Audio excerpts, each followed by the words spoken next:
Hey y'all, I just finished weeping and I'm back to tell you about it. This time, it was inspired by a clip I saw of Joe Franco. She's this YouTube creator and Netflix star and business owner. And I was seeing a clip of her being interviewed and she was talking about how her channel really grew when she really understood the platform of YouTube and how to leverage it. And I was watching this clip and I was like, all right, Shindy, you really gotta get on it. Do your research. You gotta figure out about the titles and the thumbnails, and you gotta do your SEO. As I was connecting to the frequency of that, it felt terrible. Like the imagery was like of a young child being pulled along and you're like, we have to go, we have places to be, we have to, right now, you only have 24,000 subscribers, we have to go over there. I'm just like, ugh, you know, like it was so uncomfortable. And I know better than to take action from a place that's unaligned. However you feel when you're doing something is the energy you are infusing into that thing, and you'll only get more of what you put out. So I knew better than to actually start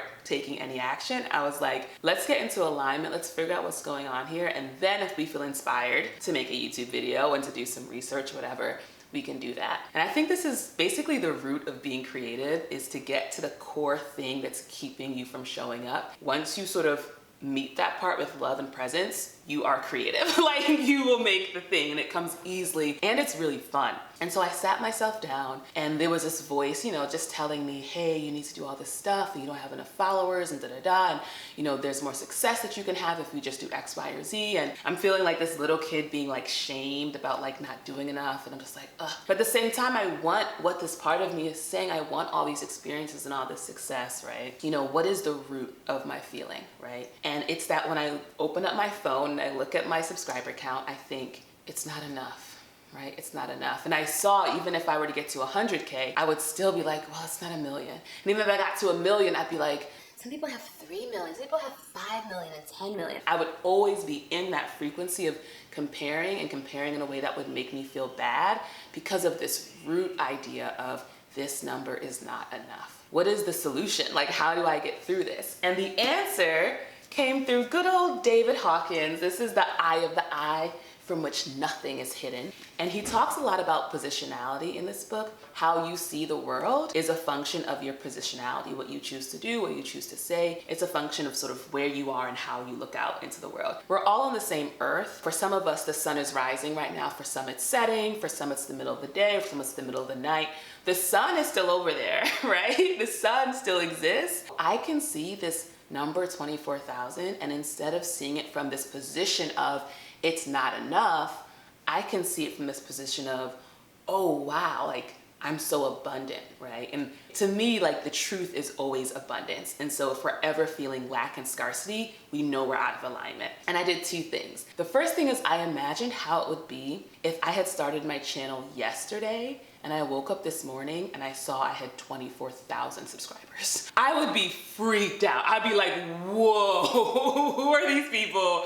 Where do they come from? What do they want? Like I would just be like overwhelmed if it came out of nowhere, right? But because I've spent, you know, I'm in my 8th year of making YouTube videos, it sort of grew at a pace that actually worked with my nervous system. In fact, made me think, oh, it's actually not that many. The other thing I connected to was imagining these numbers not as numbers, but as human beings, as people. So I connected to this idea of, what if I woke up one morning and I was like, I have a really good idea about how we can overcome the fear of being seen, right? I want to tell people about it. And I walk to the town square, you know, and I pull up my chair and I say, hey y'all, it's Chimdi.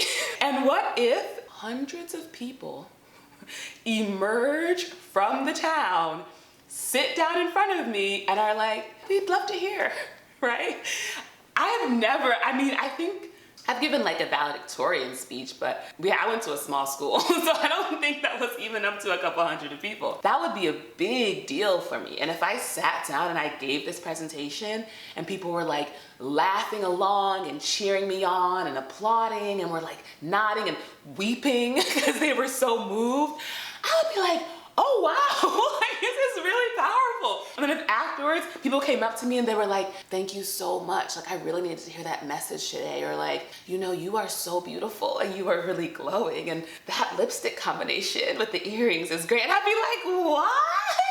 Like, it would blow me away if that happened in real life and I would be buzzing. Like I would be on such a high for weeks, maybe months, if I actually had that experience. And the reality is that some version of that is my normal weekly experience. I make a video about some idea I have that I think will help people. I put it out and then hundreds of people watch it and they're like, yeah. And then some of them, like you leave me really nice comments and I'm like, wow, right? Like that's my actual life. And I was like, oh, wow. And then the final part that really brought it home. I'm doing this in process, so just imagine that I'm truly weeping throughout. And the final part that brought me to peak weeping was I connected to, well, does any of this really matter? If everything is vibration and we're sort of attracted to the things that match our vibration, that match our frequency, does it really matter that it's me who's, making the video that's kind of sharing this experience? Or if this kind of message was on someone's vibration,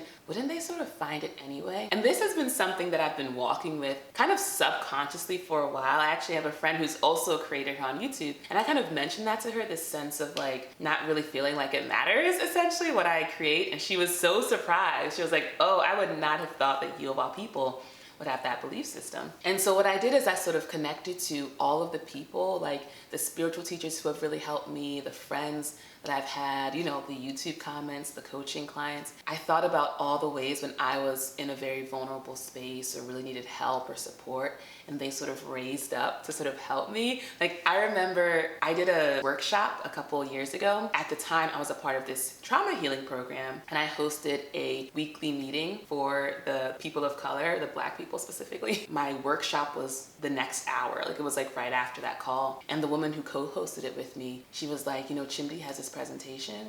Let's just take a moment and pray for her. And I was so moved. I was so moved at the love. And so I connected to all these times when people have loved me and I've been loved and I've been like so grateful and I still remember. And I was like, oh yeah, that mattered. So even though I don't necessarily meet, the folks who watch my channel in real life often, though I do get to see them every week, often with the Hello Creator Digital Creator Roundtable. It's a space for one-on-one support if you're in the sort of creative world and you need some creative coaching, which I offer. So I do get to meet folks there, which is awesome, but it helped me see that even though a lot of these like hundreds of people are kind of, I don't really know them, like I could be walking by someone who knows me and I don't know them, right? Or the much larger group of 24,000 subscribers, like that, I can't really conceive of that many people and what they're up to and who they are. But even though I can't maybe fully grasp everyone, I can really feel that, at some point for them to be connected to me, what I said must have really landed. And I'm like, oh wow, and that's very humbling, and realizing like, oh, like you really are making a difference in people's lives, like for real. I'm like, oh, let me make a video. Let me bless these people then. You know what I'm saying? So I want to share that with you if you're someone who sometimes finds yourself getting stuck with these belief systems around this isn't good enough, I don't have enough, no one cares, no one's gonna watch, I'm not where I want to be. All these things that sort of keep you from taking those steps to actually create the life you want. How you see things changes the thing you see. And a really cool thing I realized too is I have dreams of being a public speaker and getting paid thousands of dollars, to speak at conferences and things like that. And I realized in the moment of doing this process, as I connected to the vision of me being in front of all these people, I realized, oh, this is how it happens. You connect to the frequency first, it becomes stronger and stronger and stronger, and then it becomes your reality. And I was like, oh, this is how it's gonna happen. And so that was really exciting. I'm hearing this helicopter go by. Are you hearing that too? It feels close, I'm not seeing, oh, I see it. If you want one-on-one support with your own creative journey, it could be launching your own YouTube channel, maybe you're working on a book, maybe you are launching your graphic design career, whatever it is, you can put some time on my calendar and I offer one-on-one support as well as a 3-month coaching program. And if you're not in a financial position to take advantage, again, I offer these weekly digital creator roundtables where you can get free coaching and be in a dope community of other creative people. All right, let me know in the comments if this resonated. Feel free to give me a compliment. So this is my everyday lip. It's I do brown lip liner and then just a clear gloss. So when I'm like living my life and going to work, going to the office, I'm a consultant too. This is what I do. And so I kind of just started doing it by habit when I was thinking about this video, and I forgot about my red lip YouTube uniform. So hopefully it'll be back next time. Give me some grace. But if you like it, of course, feel free to let me know. And I'm wearing the big earrings because people were like, it wasn't too much earring, girl. And I was like, thank you. Sometimes we just need to be affirmed, you know? Okay,